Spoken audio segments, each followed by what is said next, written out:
All right, so there's a difference between the way that the United States treats art as far as acting goes and the way that the UK treats art.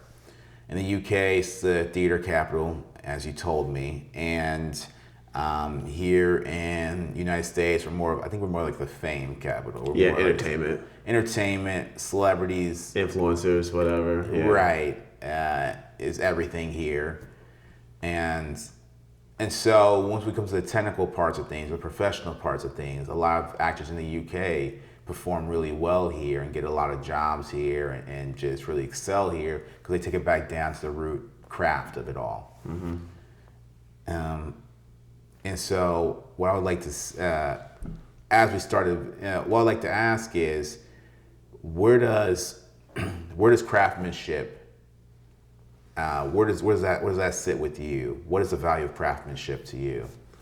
The value of craftsmanship. I believe that in anything that you do in life, whether that's to be an actor, a rapper, a lawyer, a doctor, you need to be the best that you can be. The best that you can be. You need to become a master at it. Mm-hmm. And as far as acting goes, I believe that's just. I've asked this question so many times: how does one become a better actor? Mm-hmm. And all my teachers universally have the same answer, which is you just got to go out there and do it. Mm-hmm. And it's easier said than done because, auditioning can be audition for projects that come sparingly depending on what casting website you're on. Right. And there's just carry on. No, you're good.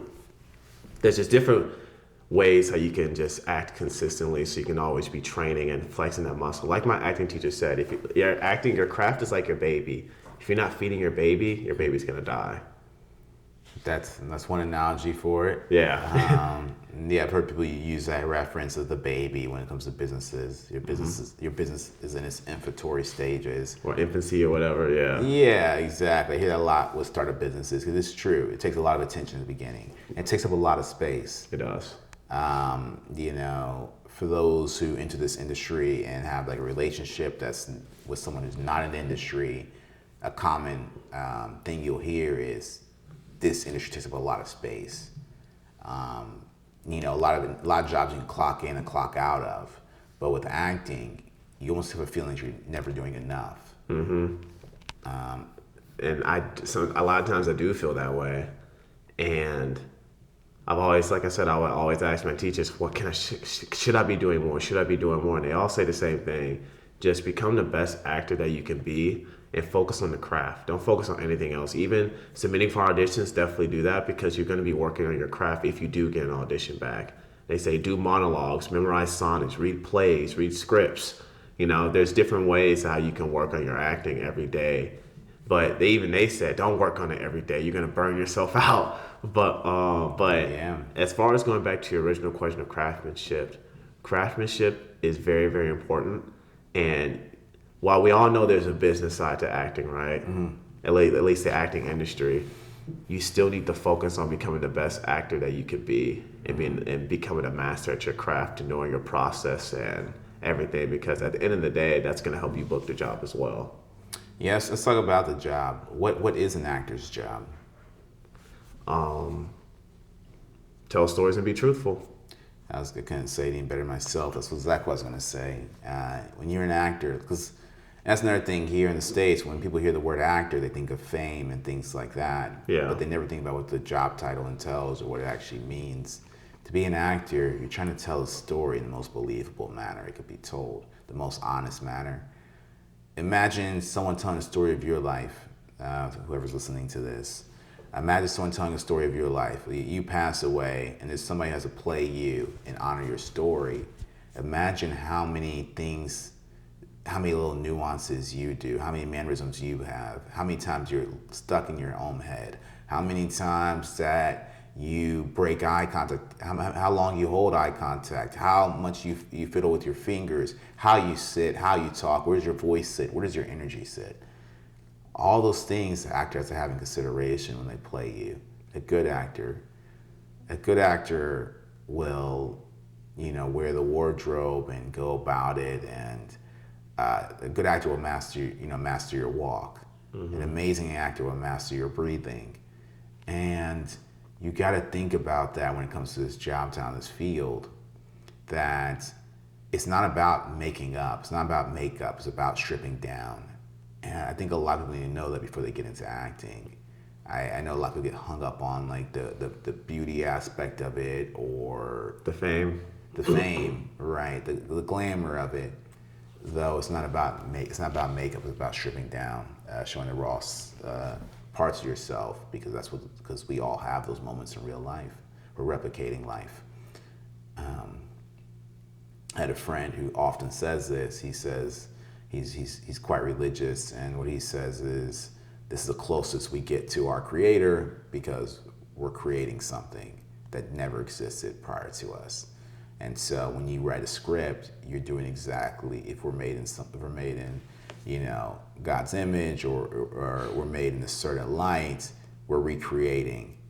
And if you think about the field of acting or entertainment or film as a whole, we're recreating life. And by doing so, we're giving you insight to a world you've never seen before. And it's quite a job to have on your shoulders. But we also have to keep in mind that then there's other element of it, the business element. Yeah. What sells. And so if you ask me, the UK and United States, that's where the differing point would fall, is that UK is about the craft and United States is about the business aspect. Would you agree? Yeah, absolutely. But I know that LA, ever since moving to LA, you know how in a previous episode I talked about how an organism will stay juvenile if it's not put in stressful situations enough? I feel like that ever since I moved here, my acting has gotten a lot better. Okay. Since being in Chicago. And that's nothing against my teachers or anything like that, but just being here and training with really great teachers so far, like who I've trained with and everything, and just because there's so many teachers in LA, everyone says take classes with certain types of people, or with these people, but there's also some hole in the wall places that you never hear about until someone tells you about them. Do you go there and they realize that this teacher's fantastic? Why don't more people know about this teacher? Yada yada yada. Right. And there's a lot of that here, but there's also a lot of teachers who aren't very good. Yeah, there's always going to be those hidden gems. And so as far as training goes, finding a hidden gem it can be a match made in heaven. But in the same breath, because there is a business aspect to this industry, if you don't have credits quite yet, the name of bigger teachers, bigger coaches, can give you some credibility. For sure.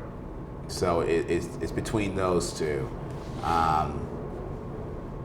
So a lot of people advise that you go to the coach for credibility, just to see what it's about, see if you like it, see if you have a good fit there. Also, so you can add it to your resume, and really don't just add things to your resume, add it because you've really experienced it. And then from there, you can go out and try to find those hidden gems that suit you best. Keep in mind, they're just gems. Whether you go to Planet Fitness or you go to Equinox, or Anytime Fitness or LA Fitness, doesn't matter. What really matters most is how many reps you're doing, how consistent you are with doing those. Are you optimizing your workouts for your body and your goals that you're trying to achieve? What's your nutrition outside of that? That's what matters most. And then it's performance day. It's the day where you're about to run the race, or the day you're about to do this or that, or the day you have the big audition. Let me check where we're out of time. So there's a lot of ways you can go about it in this film industry, and it's really it's up to you to choose. You got started in film. You got the acting bug in 2013. In 2014, you decided you're going to do this for a living. May I ask, what between 2014 and you moved here 2022 or 2021? 2021. 2021, end of 2021. Okay, end of 2022. November 2021? Yep. Wow, okay, great. And What have you learned from 2021 till now that you didn't learn for the first 6 years?